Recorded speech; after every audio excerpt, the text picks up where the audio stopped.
আসসালামু আলাইকুম বন্ধুরা, এই যে দেখছেন হচ্ছে আমি চিচিঙ্গা রান্না করেছি চিংড়ি মাছ দিয়ে, সেটা আপনাদের সঙ্গে শেয়ার করছি। আশা করি আপনাদের ভালো লাগবে। বন্ধুরা, এই যে বাজার করে নিয়ে আসলো, তার মধ্যে বেশ কিছু সবজি নিয়ে আসছে, আর সবজির মধ্যে হচ্ছে চিচিঙ্গা। তো ভাবলাম এটা হচ্ছে চিংড়ি মাছ দিয়ে রান্না করে আপনাদের সঙ্গে শেয়ার করি। তো এই যে চিচিঙ্গা আর আলু নিলাম। তো চিচিঙ্গা আর আলু কেটে রান্নার জন্য রেডি করে ধুয়ে ভালোভাবে পরিষ্কার করে নিয়েছি। তারপরে এই যে দিয়ে দিলাম হচ্ছে কড়াইতে রান্নার জন্য পরিমাণ মতো সরিষার তেল, তারপরে দিয়ে দিলাম হচ্ছে পেঁয়াজ কুচি আর হচ্ছে কাঁচামরিচ। তো দিয়ে এগুলো হচ্ছে ভালো করে একটু ভেজে নিয়েছি। তারপরে এই যে আমি হচ্ছে খুব বেশি চিংড়ি মাছ দিচ্ছি না, কারণ চিংড়ি মাছে আমাদের সমস্যা আছে। তো হচ্ছে সামান্য পরিমাণে চিংড়ি মাছ দিলাম। দিয়ে এই যে চিংড়ি মাছ দেওয়ার পরে আমি হচ্ছে গুঁড়া মশলাগুলো দিয়ে দিলাম। এখানে দিয়ে দিলাম হচ্ছে পরিমাণ মতো হলুদের গুঁড়া, তারপরে হচ্ছে শুকনো মরিচের গুঁড়া, আর দিয়েছি হচ্ছে জিরা ধনিয়া গুঁড়া। তারপরে বন্ধুরা এই যে কাসুন্দি দিয়ে দিলাম একটু, কারণ আগের দিন হচ্ছে পটল রান্না করে কাসুন্দি দিয়ে খুবই টেস্টি হয়েছিল, তাই ভাবলাম যে আজকেও একটু কাসুন্দি দিই। তো এই যে আমি হচ্ছে কাসুন্দি দিয়ে দিলাম। দিয়ে আমি এগুলো হচ্ছে সুন্দর করে মাছ সহ ভালো করে একটু ভাজা ভাজা করে নিয়েছি।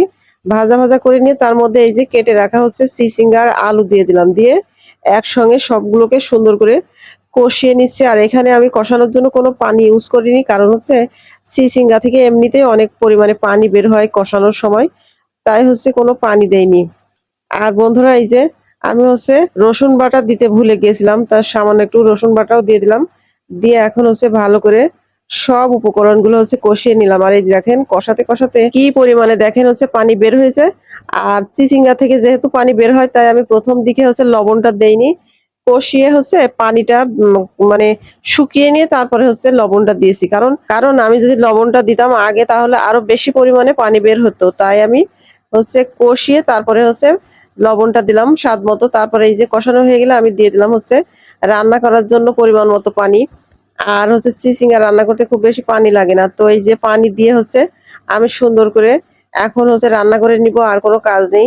তো এই যে বন্ধুরা, চিচিঙ্গা একদম হচ্ছে রান্নার শেষ পর্যায়ে চলে এসেছে। আর একটা কথা, সেটা হচ্ছে আমি কখনো হচ্ছে কাসুন্দি দিয়ে তরকারি রান্না করি না। তো আগের দিন হচ্ছে আগের ভিডিও বলেছি যে তরকারি রান্না করার সময় হঠাৎ করে দেখছি যে আমার হচ্ছে সরিষা বাটা নেই বা গুঁড়া নেই। তো সেই সময় হঠাৎ করে মনে হলো ফ্রিজের মধ্যে হচ্ছে কাসুন্দি আছে, তো কাসুন্দি দিয়ে রান্না করি। তো কাসুন্দি দিয়ে রান্না করলে যে এতটা টেস্ট হয় তা কখনো জানতাম না। যাদের কাছে হচ্ছে কাসুন্দি আছে তারা অবশ্যই একবার ট্রাই করে দেখতে পারেন। আর এখন হচ্ছে এই যে দেখছেন হচ্ছে আমার চিংড়ি মাছ আলু দিয়ে হচ্ছে চিচিঙ্গা রান্নার ফাইনাল লুক। যাই হোক, রেসিপিটা কেমন হয়েছে অবশ্যই জানাতে ভুলবেন না। আর এই যে দেখছেন আমাদের হচ্ছে ঘরের ইনডোর প্লান্ট গুলো হচ্ছে সব হচ্ছে রোদে দিয়েছিলাম, যদিও এখন হচ্ছে রোদ নেই। আজ কয়েকদিন মুষলধারে বৃষ্টি হচ্ছে।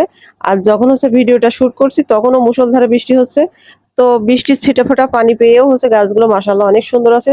যাই হোক বন্ধুরা, ভিডিওটা কেমন হয়েছে অবশ্যই জানাতে ভুলবেন না। পরবর্তী ভিডিও দেখার আমন্ত্রণ জানিয়ে শেষ করছি। আল্লাহ হাফেজ।